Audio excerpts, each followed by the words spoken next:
अब हम इस क्वेश्चन को सोल्व करेंगे। ये आपका अति लघु है, अति लघु उत्तरीय प्रश्न, ठीक है। ये भी एक ही नंबर में पूछे जाते हैं, ठीक है।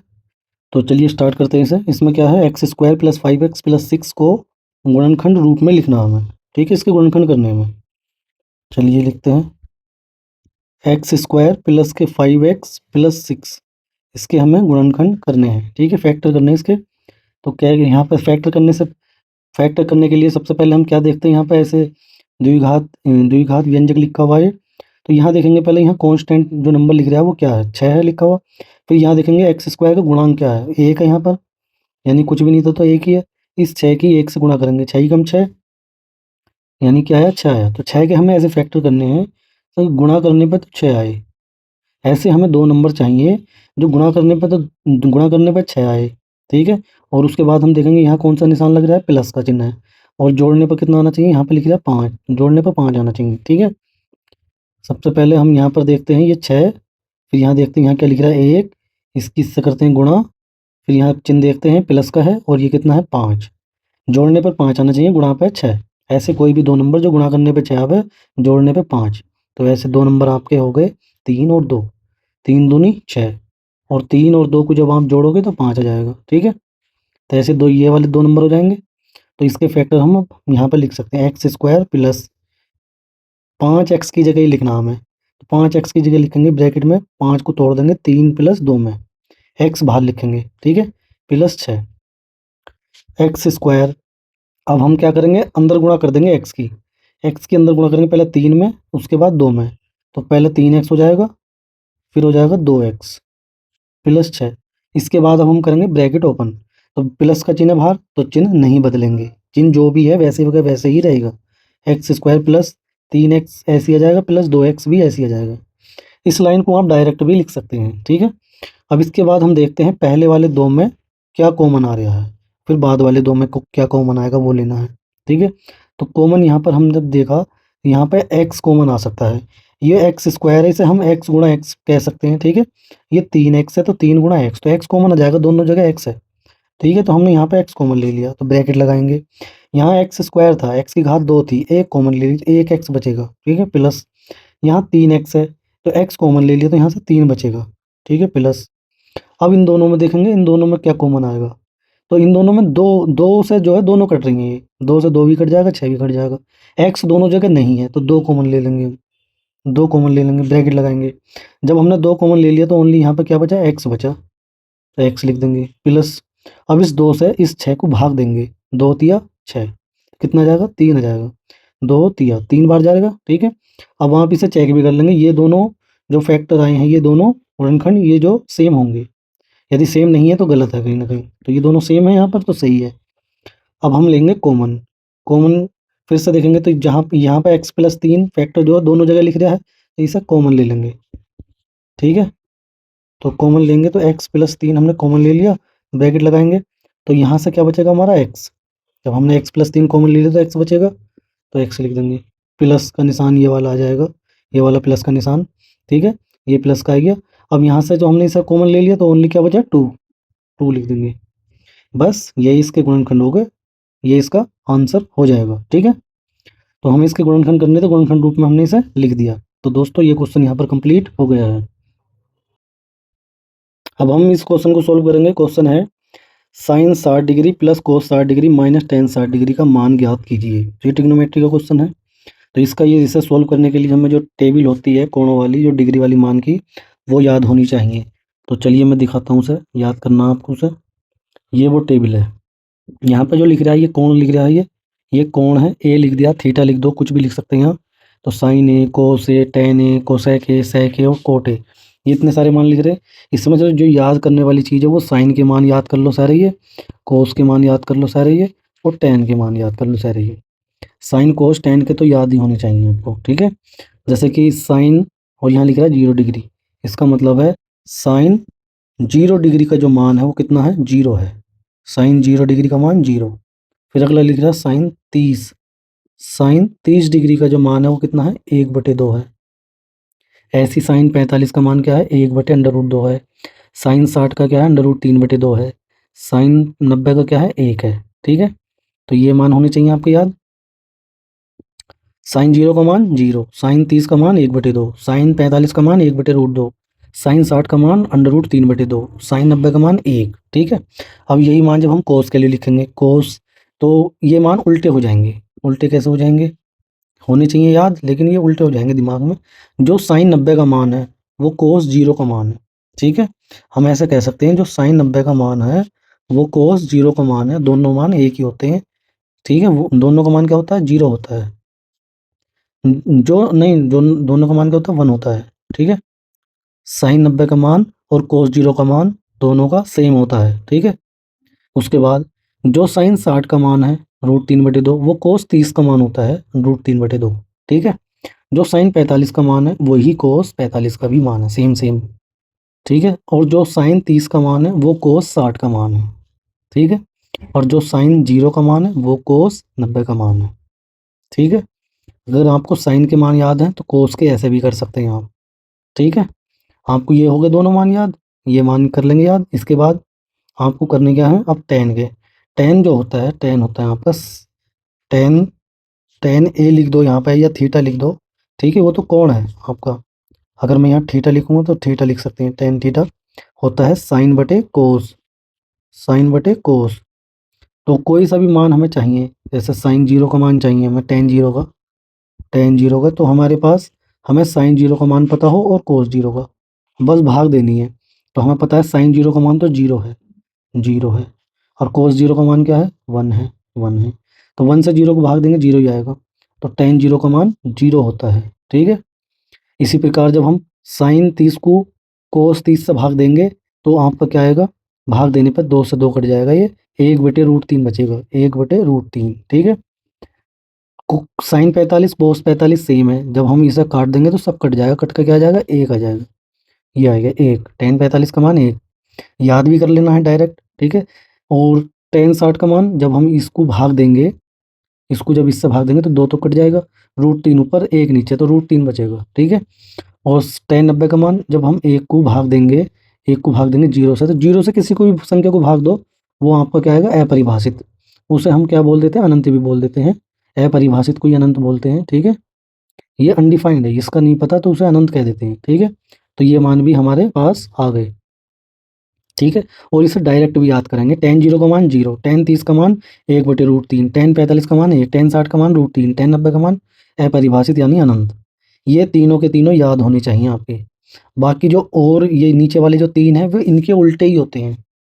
जैसे कि साइन का जो उल्टा होता है, साइन का फॉर्मूला होता है साइन थीटा है, तो इसका उल्टा हो जाता है। जैसे कि हमें निकालना था कोस, कोसेक, कोसेक, कोसेक होता है आपका 1/साइन। ठीक है, 1/साइन, ये फॉर्मूला है इसका। ठीक है, कोसेक, देखो नीचे कोसेक भी आ गया, सेक का निकालना पड़ेगा, तो सेक होता है कोस का उल्टा, सेक थीटा बराबर 1/कोस। तो कोस का मान पता होना चाहिए आपको बस। ठीक है, और यदि हमें निकालना पड़ेगा कोट, तो कोट के लिए टेन का पता होना चाहिए, टेन थीटा, ये इसके फॉर्मूले हैं। जैसे यदि मुझे मुझे मान चाहिए, मुझे मान पता करना है कोसेक 0 का मान क्या होगा, कोसेक 0 का, तो हमें साइन 0 का मान पता होना चाहिए। साइन 0 का मान क्या है, साइन 0 का मान है 0, 0 का उल्टा करना है बस। तो कोसेक, कोसेक 0 का चाहिए था, तो हमें पता होना चाहिए साइन 0 का, और साइन 0 का मान तो 0 है, 0 है तो 0 को किसी से भी भाग करो अनंत आ जाएगा, यानी अपरिभाषित। ठीक है, और यदि कोसेक हमें 30 का मान चाहिए, कोसेक 30 का, तो कोसेक 30 के कोसेक होता है साइन का उल्टा, यानी हमें मान चाहिए हमें चाहिए मान कोसेक 30 का, तो हमें 1/साइन 30, साइन 30 का मान पता होना चाहिए। ठीक है, 1/साइन 30। अब साइन 30 का मान यदि याद है आपको 1/2 होता है, तो 1/2 यहाँ ही रखना है बस, ये आपके माइंड में रहेगा 1/2, तो 2 ऊपर चला जाएगा, बाकी तो 1 नीचे है तो 2 ही आ जाएगा। ये हो गया कोसेक 30 का। ऐसे सारे के सारे हो जाएंगे आपको, किसी को बस पहले 3 जो है वो याद यदि हैं तो बाकी जो है आप उसे उल्टा कर सकते हैं सबको। हमें मान चाहिए मान लो सेक 60 का, तो सेक 60 का मान हमें डायरेक्ट याद नहीं होता है, यदि डायरेक्ट याद कर लो तो सही है, वरना ये कोस का उल्टा होता है, तो कोस 60 का मान पता होना चाहिए आपको, कोस 60 को उल्टा कर देना, पलट देना है। ठीक है, तो 2 ऊपर चला जाएगा, 1 नीचे, तो 2 आ जाएगा। हमें मान चाहिए कोट 30 का, कोट 30 का मान चाहिए मान लो हमें, तो हमें कोट 30 का मान चाहिए, ठीक है। तो हमें tan 30 का पता होना चाहिए। tan कोट का उल्टा tan होता है, तो इसको उल्टा कर देंगे, √3 ऊपर आ जाएगा, 1 नीचे, तो यानी √3 आएगा, ठीक है। ये ऐसे आपको साइन, कोस और tan के मान याद कर लेने हैं। बाकी आप पूरी टेबल याद कर सकते हो तो पूरी टेबल भी याद कर लेनी है, ठीक है। चलिए अब इस क्वेश्चन को करते हैं। क्वेश्चन हमारे पास ये था साइन 60। तो साइन 60 का मान, साइन 0 का मान 0, साइन 30 का मान 1/2, साइन 45 का 1/√2, साइन 60 का मान होता है √3/2 प्लस कोस 60 का मान। कोस 60 का मान वही है जो साइन 30 का है, ठीक है। साइन 30 का मान क्या था, 1/2 था, तो ये भी 1/2 माइनस टेन 60 का मान। टेन 60 का मान है, टेन देखो ये यहाँ से दिखा देता हूँ। टेन 0 का मान 0, टेन 30 का मान 1/√3, टेन 45 का 1, टेन 60 का कितना है √3, तो √3 लिख देंगे, √3। अब हमें इसे सोल्व करना है, तो इसे सोल्व करने के लिए आपको पहले वाले दो में तो, यानी आप यहाँ पर क्या ले सकते हैं, 2 एलसीएम आ गया आपका, 2 एलसीएम आ गया लेस है। अब 2 से इस वाले 2 से इसे भाग करेंगे तो एक बार कटेगा। जब जब ये दोनों सेम होते हैं तो ऊपर वाली संख्या ऐसी लिख देते हैं, ठीक है। तो हम ऐसे लिख देंगे, √3 भी ऐसे ही आ जाएगा, +1 भी ऐसे ही आ जाएगा, माइनस यहाँ पर कुछ नहीं है, यानी इसके बटे में 1 है, यानी इसकी गुणा इससे डायरेक्ट कर देंगे हम। √3 की गुणा 2 से कर देंगे डायरेक्ट, ठीक है। चाहे उस √2 को पहले लिख दो आप, तो आप इसकी गुणा करोगे, ये तो आएगा √3 + 1 - 2√3, और बटे में क्या है 2, ठीक है। इसकी हम गुणा कर रहे हैं, तो देखो ये ऐसा लिखा हुआ है, जैसे एक लिख रहा हो x, एक लिख रहा हो -2x। इसे √3 को थोड़ी देर के लिए x समझो इसे आप, तो x में से 2x घटाएंगे तो माइनस का x बचेगा, ठीक है। या फिर इसे ऐसे भी देख सकते हैं, x आपने कॉमन ले लिया तो यहाँ से 1 बचेगा यहाँ से, और यहाँ से माइनस का 2 बचेगा। अब 1 में से 2 घटाएंगे, माइनस का 1 बचेगा, माइनस की x से गुणा करेंगे, माइनस का x आ जाएगा, ठीक है। तो इसी प्रकार यहाँ पे भी जो है आपका ये ऐसे ही आ जाएगा। कैसे, पहले तो 1 लिख देंगे हम, 1, और जब ये है आपका कितना, प्लस के √3, ये है माइनस के 2√3, तो माइनस का 1√3 बचेगा, ठीक है। और बटे में क्या आएगा 2, ये आएगी हमारे पास। तो बस यही इसका आंसर हो जाएगा, ये इसका आंसर आ जाएगा। इतना ही छोड़ देंगे आप, यहीं पर ये क्वेश्चन कंप्लीट हो जाएगा, ठीक है दोस्तों। तो दोस्तों ये क्वेश्चन यहाँ पर कंप्लीट हो गया है। अब हम इस क्वेश्चन को सोल्व करेंगे। क्वेश्चन है, एक वृत्त का क्षेत्रफल आपको 154 वर्ग सेंटीमीटर दे रखा है, वर्ग सेमी। तो वृत्त की हमें त्रिज्या ज्ञात करनी है, ठीक है। तो चलिए करते हैं इसे। वृत्त होता कैसा है, वृत्त तो ये ऐसा होता है, ये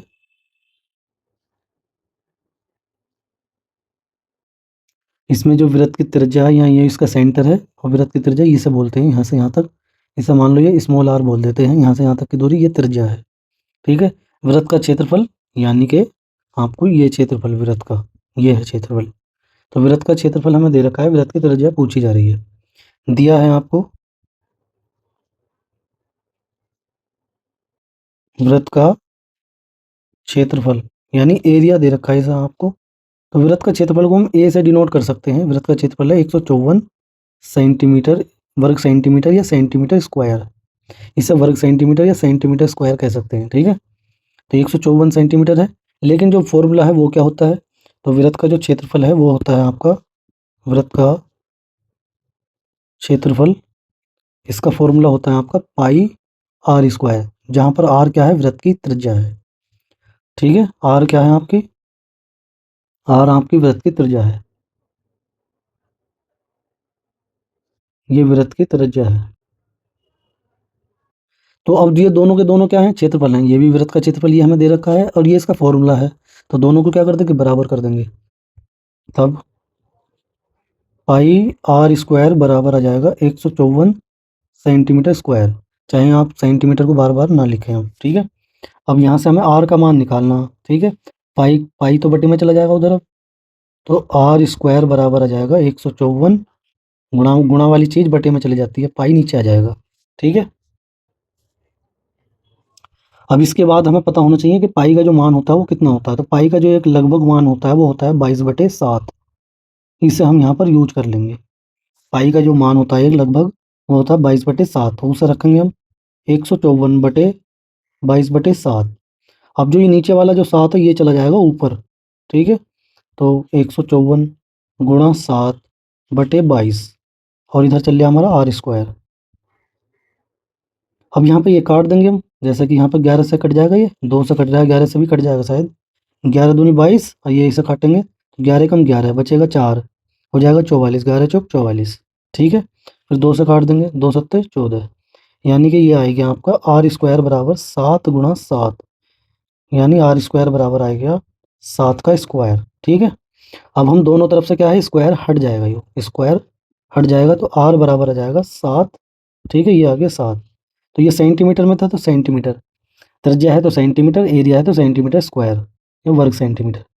ठीक है, ये लिख दिया मैंने, तो ये इसका आंसर आ गया है। इसे ऐसे भी लिख सकते थे, आर बराबर वर्गमूल चढ़ा देते हम 7 गुणा 7, तो जो भी अंदर पेयर बन जाता है जोड़ा वो एक संख्या के रूप में बाहर आ जाता है, तो यहाँ पर आ जाता है आपका आर बराबर 7 सेंटीमीटर, ऐसे भी लिख सकते हैं आप। ठीक है, तो ये हमारा आंसर आ गया है।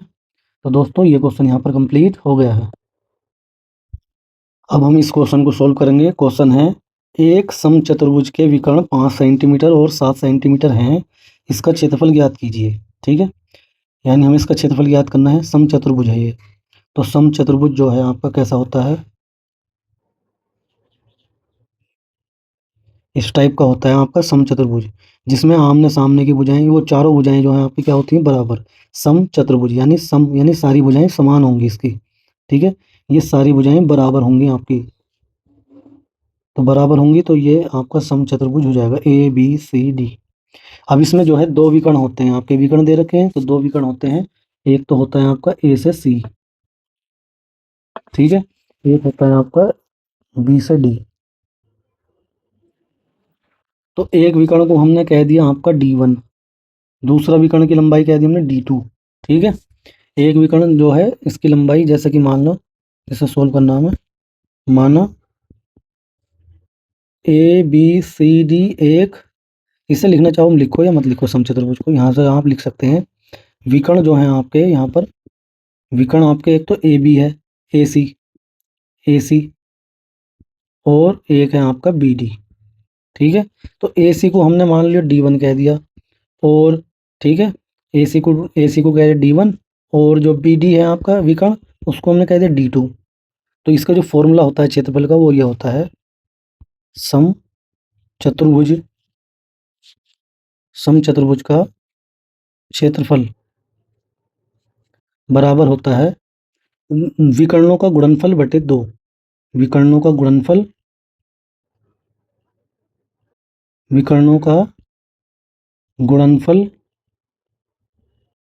बटे 2, ये होता है इसका एरिया समचतुर्भुज का। ठीक है, इसे हम ऐसे भी लिख सकते हैं, एरिया आपका समचतुर्भुज का, विकर्ण हमारे क्या थे, एक तो ए सी था और एक था बी डी बटे 2, ऐसे भी कह सकते हैं। ठीक है, या इसे ऐसे भी कह सकते हैं, एरिया बराबर ए सी हमारा D1 था और बी डी जो है वो D2 था, तो D1 गुणा D2 बटे 2। ठीक है, इस फॉर्मूले को हम ऐसे भी लिख सकते हैं। तो हमें एरिया निकालना है समचतुर्भुज का, तो एरिया बराबर आएगा, आप हमें यहाँ पर जो है इन्होंने क्या क्या दे रखा है, विकर्ण दे रखे हैं। तो पहला D1 या ए सी जो है वो 5 सेंटीमीटर दे रखा है, और दूसरा क्या दे रखा है, 7 सेंटीमीटर। ठीक है, बस वो यहाँ रख देंगे, 5 गुणा 7 बटे 2। तो सेंटीमीटर सेंटीमीटर था तो एरिया है तो सेंटीमीटर स्क्वायर, या हिंदी में लिखो तो वर्ग सेमी, जो चाहो वो लिख दो, या सेंटीमीटर स्क्वायर या वर्ग सेमी। भाई इनकी गुणा करो, तो 7 पंजे 35 बटे 2, 35 का आधा करना हमें, 35 का आधा, 34 का आधा होता है 17, तो 35 का 17.5 हो जाएगा, या 2 से भाग दे दो, 2 से काट दो, 2 ही कम 2, एक बचेगा हो जाएगा 15, 2 सत्ते 14, फिर एक बचेगा पॉइंट लगाना पड़ेगा, हो जाएगा 10, 2 पंजे 10, 17.5 आ जाएगा सेंटीमीटर स्क्वायर एरिया इसका। ठीक है, ये इसका आंसर हो जाएगा। आपको भाग देनी थी 2 से। ठीक है, 2 से हम भाग दे रहे हैं 35 को, तो 2 ही कम 2 बचेगा, एक अगली संख्या हो चाली 5। ठीक है, 2 सत्ते 14, एक बचेगा, अब कोई और संख्या नहीं है तो यहाँ दशमलव लगाना पड़ेगा, यहाँ जीरो बढ़ाना पड़ेगा। अब 2 पंजे 10, कट गया, सब जीरो आ जाएगा यहाँ, तो 17.5 आ जाएगा सेंटीमीटर स्क्वायर। ये हमारा इसका सम चतुर्भुज का एरिया आ गया। ठीक है, तो दोस्तों ये क्वेश्चन भी यहाँ पर कंप्लीट हो गया है। अब हम इस क्वेश्चन को सोल्व करेंगे। क्वेश्चन है, एक शंकु की तिरछी ऊंचाई इसे तिरछी ऊंचाई या तिर्यक ऊंचाई कहते हैं, 21 सेंटीमीटर है तथा त्रिज्या जो है 8 सेंटीमीटर है, रेडियस। तो शंकु का वक्र पृष्ठ या क्षेत्रफल हमें ज्ञात करना है, वक्र पृष्ठ। ठीक है, तो चलिए करते हैं सर। इन्होंने क्या क्या दे रखा हमें, एक तो इसकी तिरछी ऊंचाई वो दे रखी है 21 सेंटीमीटर, एक इसकी हमें त्रिज्या दे रखी है शंकु की 8 सेंटीमीटर। ठीक है, सबसे पहले आप शंकु बनाएंगे।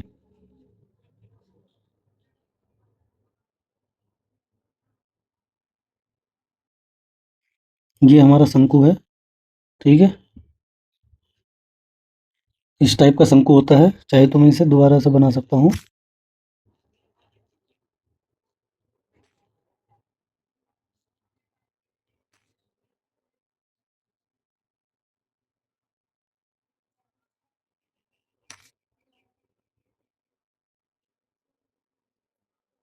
तो मैं यहाँ पर शंकु बना दूंगा दोबारा से।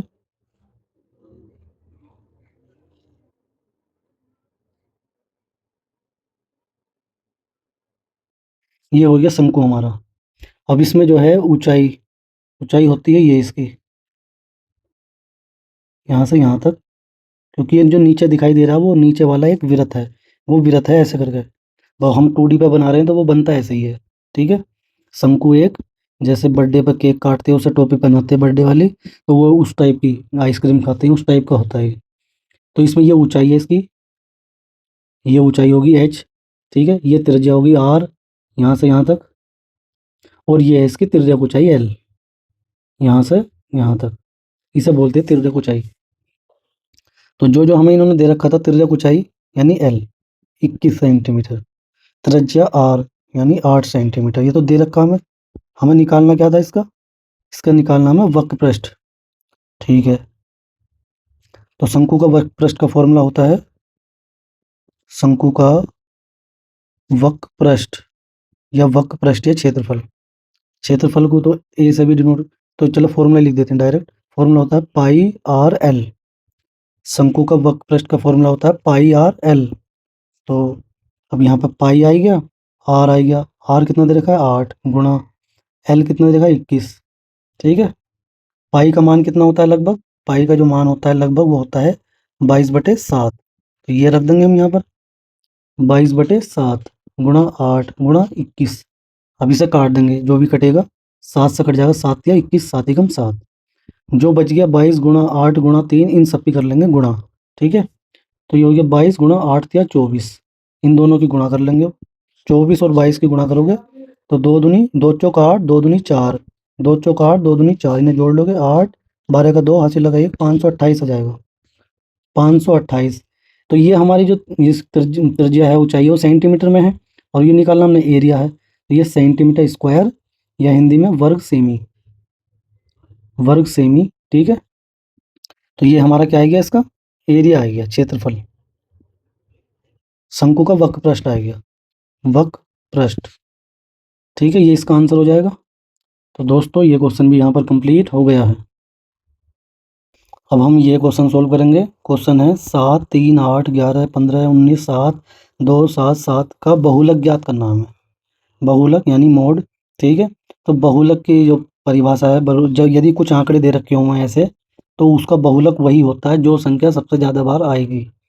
1 नंबर के सवाल हैं ये सब, तो जो सबसे ज़्यादा बार रिपीट होगी संख्या वही बहुलक होगा। जैसे यहाँ पर 7 1 2 3 4 बार आया है, 7 कितनी बार आया है, 4 बार। ठीक है, अगर हम सारी संख्या को देखें पहले, तो 7 तो आया है 4 बार, 3 को देखते हो, 3 एक ही बार आया है, और 8 कितनी बार आया है, 8 आया आपका एक एक ही बार आया है,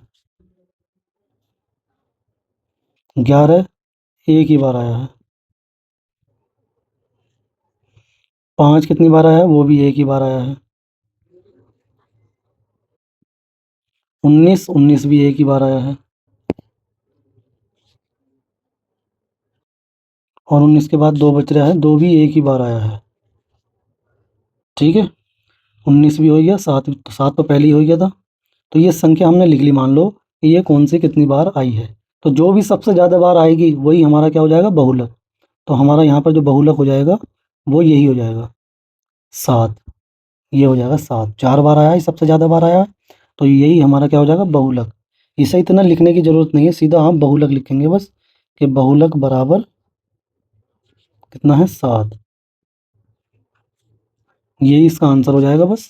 अगर ये भी लिख दोगे तो और अच्छी बात है, जो सबसे ज़्यादा बार रिपीट होगी संख्या वही हमारा बहुलक हो जाएगा। ठीक है दोस्तों, तो दोस्तों ये क्वेश्चन भी यहाँ पर कंप्लीट हो गया है।